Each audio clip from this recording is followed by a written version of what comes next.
জনগণের স্বার্থে যদি কোনো বিঘ্ন সৃষ্টি করা হয় তাহলে বিএনপি আবার মাঠে নামবে, মাঠে নেমে তারা দাবি আদায় করে নিতে যাবে।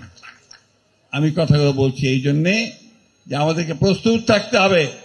ষড়যন্ত্র হচ্ছে, চক্রান্ত হচ্ছে দেশে বিদেশে আপনাদেরকে আবার আপনাদের ভোটের অধিকার থেকে বঞ্চিত করবার জন্য।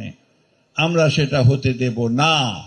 খুব পরিষ্কার কথা, যে যেখানেই থাকেন, সে ইংল্যান্ডে থাকেন, ফ্রান্সে থাকেন আর আমেরিকায় থাকেন, আর সেখান থেকে মানুষকে উত্তেজিত করবার চেষ্টা করেন, বিভাজন সৃষ্টি করার চেষ্টা করেন, আমরা মানুষের সঙ্গে আছি, আমরা মানুষের সঙ্গে থেকে রাজনীতি করছি।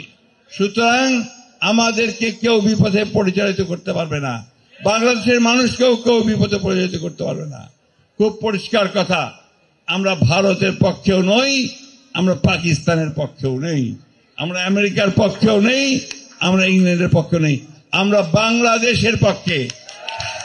বন্ধুগণ, আপনারা সবাই সজাগ থাকবেন, সতর্ক থাকবেন।